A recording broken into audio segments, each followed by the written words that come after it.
Evening. I hope you've all had a fantastic week. It is Friday. Whoa!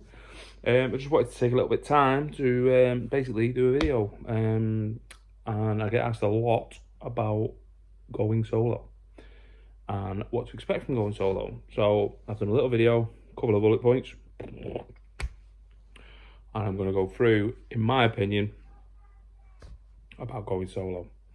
So the reasons for going solo are the will to succeed. You want to challenge yourself, and you want to have the freedom to do what you want, basically, in terms of work. So the will to succeed, you're gonna want it. It's no point thinking, oh, I'm gonna do it, I can do it, yeah, I'll do it. But what if? There are what ifs, yeah, don't get me wrong, but you want to have to succeed. If you haven't got the will to succeed, you won't succeed. It's as simple as that. You want to challenge yourself. You want to prove to yourself that you are capable of pulling this off. It's not easy. It's not. It is fun. I do apologise. It is fun, but it is a challenge. It's a challenge that I embrace purely for the fact that I always want to be better than I was yesterday. If that makes sense. So you've got to really, it is a challenge. It's not going to be easy. It's not going to be straightforward. There will be bumps in the road. You've got to own the mistakes. You've got to rectify the mistakes. You could lose it all in an instant. So there are challenges. There are long nights. There are early starts. You know, it is what it is. You are the boss. You are the employee. You are the payroll. You are the HR. You are the MD, the CEO. It's great. And the freedom to do what you want. So, take for example, today, my wife's gone off to somewhere, and I'm off. Basically, I've had the kids all day. It's been absolutely fantastic. I've thoroughly enjoyed it. I don't get to spend the day with the kids that often, but if I was employed by someone, I would have struggles in terms of having to book holidays, having to, try and find the time off, or try and find cover, stuff like that.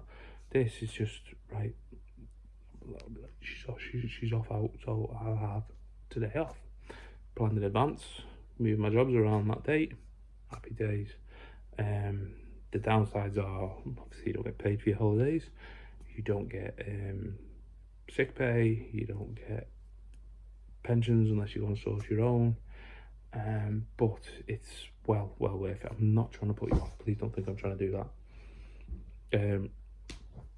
Now, what can you expect from going on your own? Now, the expectations are, well, it isn't going to happen overnight. You've got to build a business. You've got to build a brand. I am currently in the process of building my brand. My brand is DSPV Joinery. My end game is to build high-end products to sell, basically. So it's not going to happen overnight. I have a vision, I have a dream, and that is what I'm aiming for. It is going to be difficult in terms of your expectations, which we touched on previously.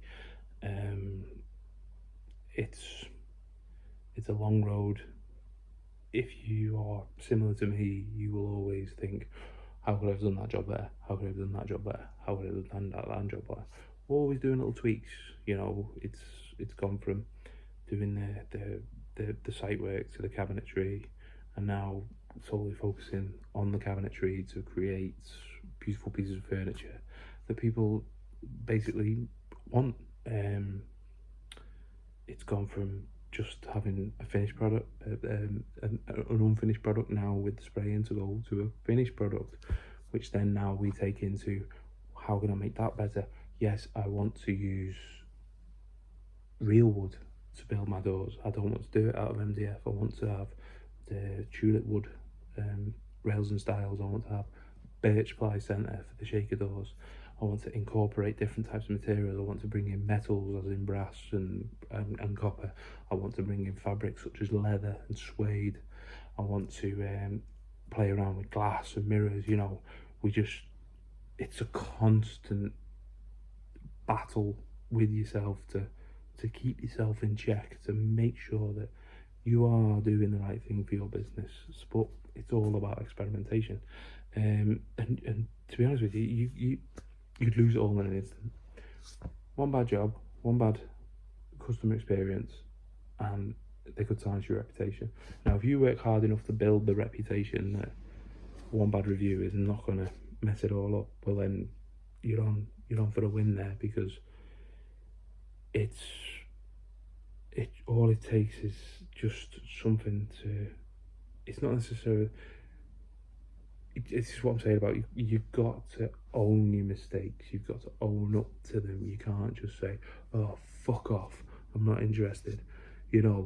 It's like, right, yeah, this is the problem, but this is how we're going to get around it. We're not going to focus on the negative. We're going to have a problem, but we're going to find a solution. We find the solution, then everything's all back to normal. Yes, Dave did this job for us. Oh my word, he had such a torrid time with the walls being out so badly, but he found his way around the problem.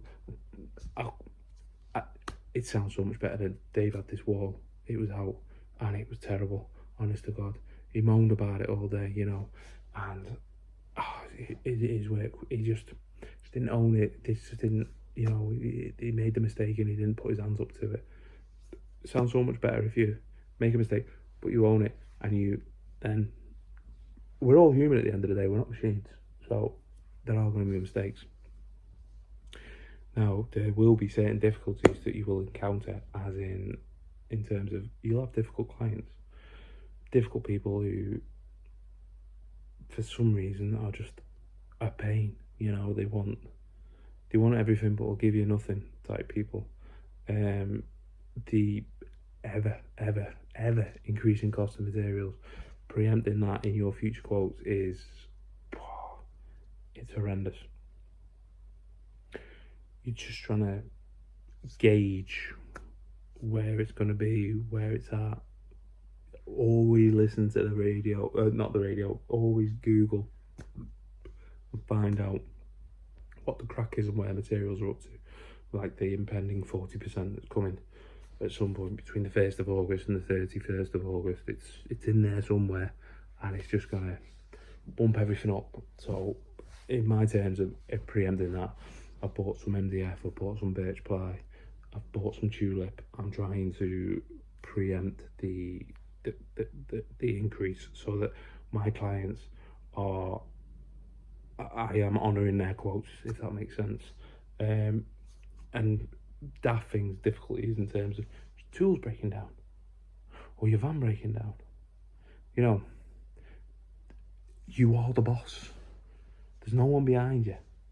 No one to say, look, here's the next van, or here's a new circular saw, here's a new plunger or whatnot. Ultimately it's all on you. I mean, I sound like I'm tarnishing it. It's not. It's fantastic. I could not envisage working for someone ever again. I hope to God that never happens. I mean, I know I work for the clients, but you understand what I'm saying, don't you? It's just so much fun. It's everything I wanted since I was 8 years old, and more. The rewards are definitely outdo the negatives. We've just moved into our house. There's a lot of work involved in this house, but it's ours, and we've got that because we've got a strong team at home. My wife is incredible. She is a great mum and wife. She looks like she's just unreal, which gives me the freedom and the ability to advance the business. Now, in terms of working hours and stuff like that, I work from 7:30 till 5:30, Monday to Friday. Don't work weekends. Weekends is family time. It's an agreement that we've got that I must work 2 Saturdays in a year. But it's teamwork. Teamwork makes the dream work. Without my wife, this would not be possible. So it is so rewarding. It's so, it's nice to be inspired. It's nice to want to better yourself. It's nice to be your own boss. It's just, it's everything I wanted and more. So I hope this helps some people. It might sound a bit like gibberish, to be perfectly honest with you, but if it helps you out, great stuff. Have a lovely evening.